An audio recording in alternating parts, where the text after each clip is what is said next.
Bismillahirrahmanirrahim. Assalamualaikum warahmatullahi wabarakatuh. Perkenalkan, nama saya Miftah Nur Hakim dari kelas 1A Prodi S1 Keperawatan Universitas Muhammadiyah Tasikmalaya.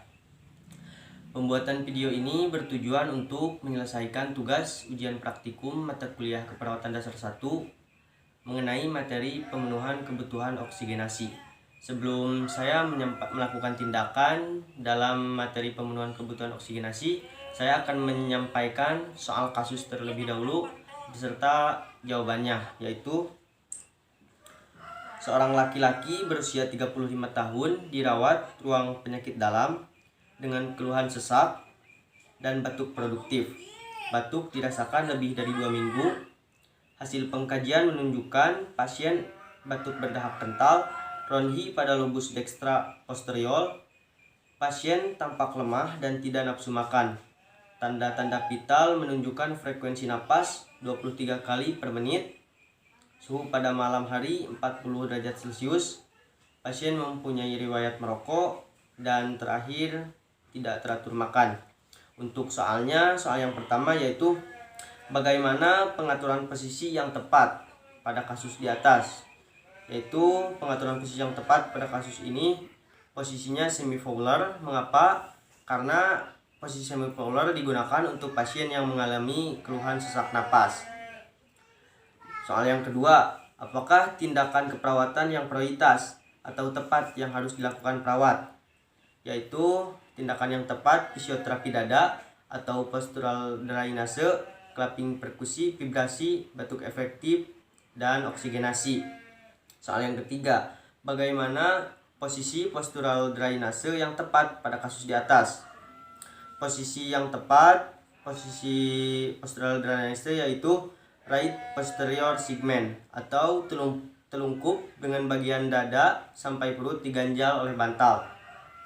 Soal yang nomor 4, sebutkan waktu yang tepat dilakukan tindakan clapping vibrasi, berapa lama diberikan, dan sebutkan indikasi beserta kontraindikasinya. Jawabannya itu clapping vibrasi dilakukan 1-2 menit, 4-5 kali. Indikasinya adanya tumpukan atau penumpukan sekret pada saluran nafas, terus sulit mengeluarkan atau membatukan sekresi yang terdapat pada saluran nafas. Kontraindikasinya yaitu kegagalan atau gagal jantung, status asmatikus, renjatan dan pendarahan masif, infeksi paru berat, terus patah tulang iga atau luka baru bekas operasi, dan tumor paru. Soal yang nomor 5, apabila tindakan nomor 1 sampai nomor 4 telah dilakukan tetapi sesak masih ada, berapakah jumlah atau kadar oksigen yang tepat diberikan pada pasien tersebut, sekaligus alat apa yang akan digunakan? Yaitu alatnya menggunakan nasal kanul dengan kadar oksigen yang diberikan sekitar 1-6 liter per menit. Soal yang nomor 6, sebutkan 8 prinsip etika keperawatan dan berikan contoh penerapan prinsip etika keperawatan pada kasus di atas.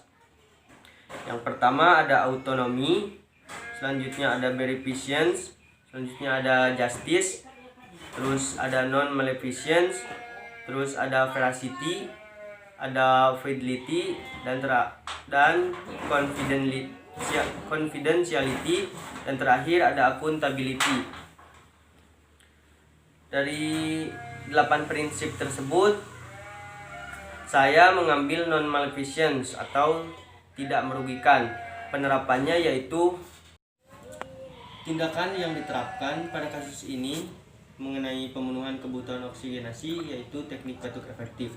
Untuk langkah-langkahnya bisa disimak sebagai berikut. Bangun terlebih dahulu. Pada batuk efektif ini, saya akan menyuruh pasien untuk melakukan pernapasan diafragma dan teknik nafas dalam. Bisa tarik nafas terlebih dahulu, keluarkan, tarik nafas, keluarkan, tarik nafas, keluarkan. Nah, selanjutnya masuk ke teknik nafas dalam. Tarik nafas, keluarkan, tarik nafas, keluarkan, tarik nafas, tahan, batukan. Nah, selanjutnya bila pasien sudah melakukan batuk efektif, jangan lupa untuk memberikan air supaya pasien melakukan kumur-kumur.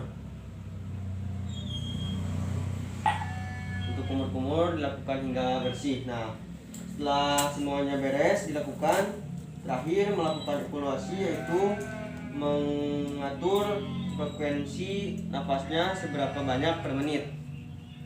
Yaitu kita hitung terlebih dahulu per menitnya dia melakukan frekuensi napas berapa kali.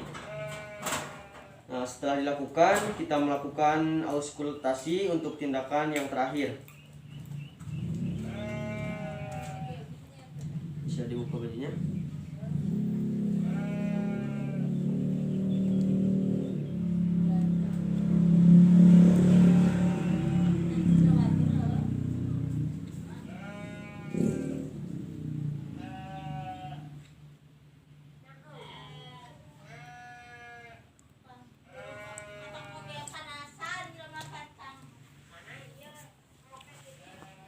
Nah, tidak lupa pada posisi belakang juga sama dilakukan auskultasi.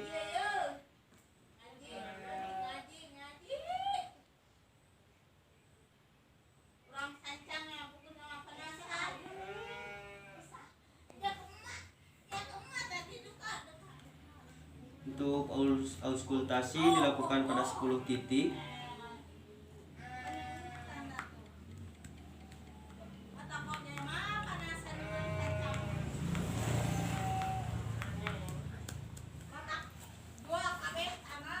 Bila sudah selesai, pasien dipersilakan untuk tidur kembali.